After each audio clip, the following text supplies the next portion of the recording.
আসসালামু আলাইকুম।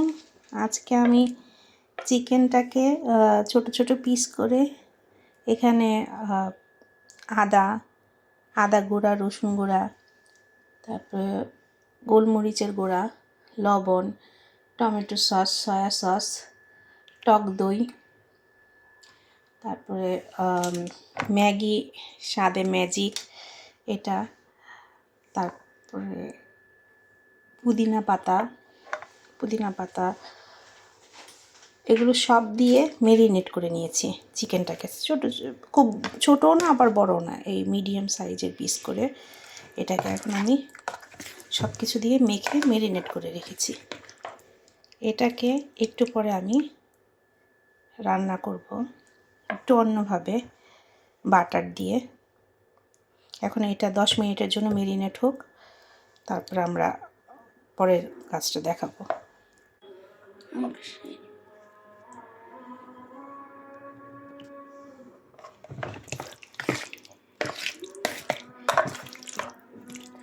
ভালোভাবে সব মশলা দিয়ে মেরিনেট করে রাখলাম 20 মিনিটের জন্য।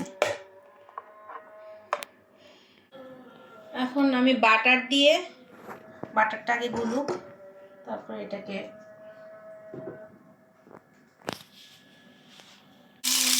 বাটারটা গলে এসেছে। এখন আমি বাটারে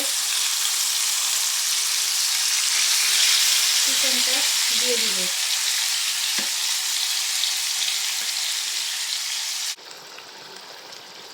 যেহেতু ফার্মের মুরগি, তার মধ্যে আবার মেরিনেট করে রাখা টক দই দিয়ে আর অনেক মশলা দিয়ে, তাই এটা হতে বেশিক্ষণ লাগবেও না।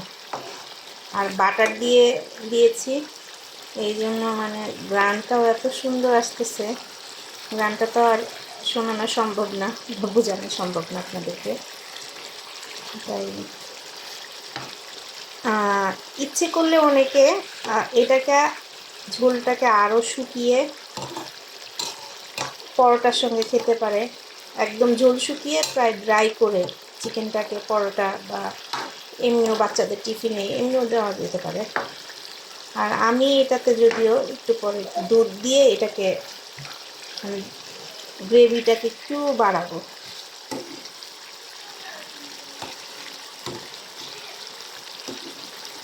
আর যদি কেউ চায় যে না গ্রেভি থাকবে না, শুধু শুকনো, তাহলে একদম ড্রাই করে ফেলবে, সব ঝোল এগুলো শুকিয়ে ফেলবে, শুকিয়ে এটাকে তখন খাবে। তেমন কিছুই না, হতেও খুব মানে ইজিলি হয়ে যাবে এটা।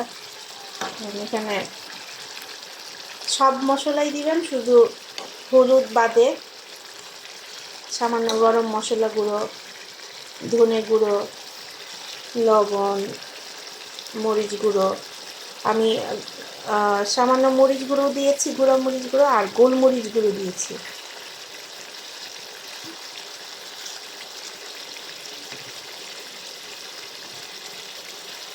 যেহেতু অনেক বাচ্চারা আসলে মাংস পছন্দ করে, যদিও আমার বাচ্চা ওরা ভেজিটেবলসটাই বেশি পছন্দ করে, তো অনেক বাচ্চারা চিকেন বা এগুলো পছন্দ করে, তো ওদের জন্য এটা। আর পুদিনা পাতা, সামান্য পুদিনা পাতা, খুব বেশি না, সামান্য পুদিনা পাতা দেওয়াতে এটার গ্রানটাও খুব সুন্দর আসতেছে।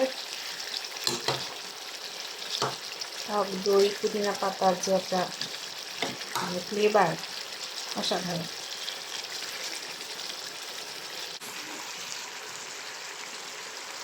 এইখানে এখন ঝালটা একদম ঠিক আছে, তো বাচ্চাদের জন্য বিশেষ করে একদম ঠিক। তো আমি সামান্য একটু 3টা কাঁচামরিচ দিয়ে দেবো। এটা আমরা যেহেতু বড়রা খাবার, একটু দুধ দিব এখানে, তো ওটা গ্রেভি বা ঝোলটা যেহেতু বাড়বে সেজন্য একটু ঝাল লাগবে। যারা একদম শুকনো শুকনো করতে চান তারা এটাকে একদম শুকিয়ে ফেলবেন ঝোলটাকে। আর আমি এইখানে এখন দুধ দিব।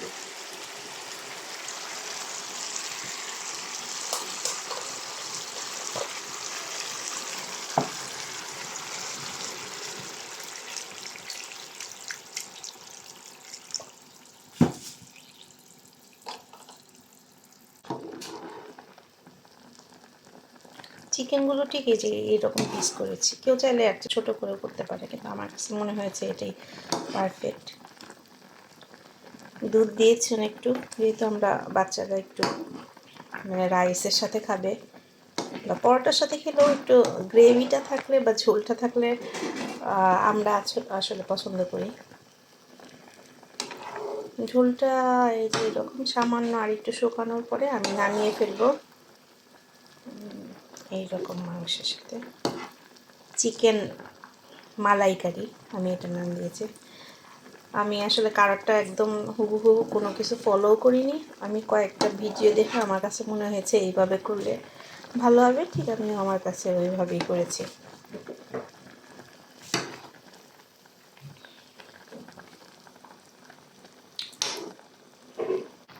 চিকেন মালাইকারি প্রায় হয়ে গিয়েছে। এখন আমি এখানে একটু সামান্য জিরা গুঁড়া এটা দিয়ে দিব।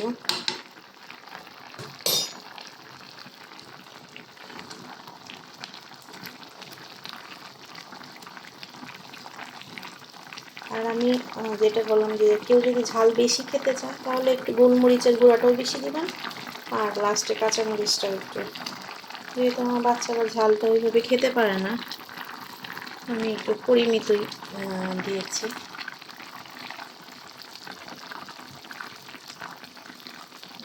হয়ে গিয়েছে চিকেন মালাইকারিতে আমি এখন লাস্টের দিকে একটু পেঁয়াজ বেরেস্তা দিয়ে দিব। আমি কিন্তু প্রথমেও পেঁয়াজ দিইনি, মানে কোনো রান্নার কখনো পেঁয়াজটা অ্যাড করিনি, এখন শুধু পেঁয়াজটা দিয়ে দিলাম, পেঁয়াজ বেরেস্তা।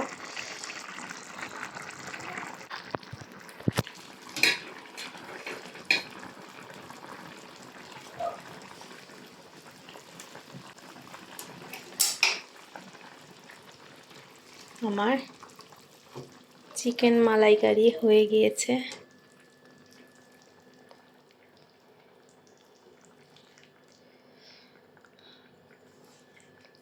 আশা করি আপনাদের কাছে ভালো লাগবে যদি ট্রাই করেন। আমার কাছে ভালো লেগেছে।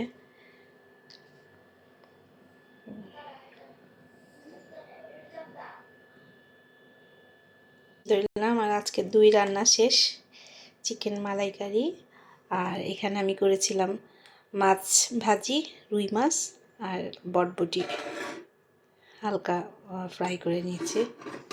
এই সবাই ভালো থাকবেন, আল্লাহ হাফেজ।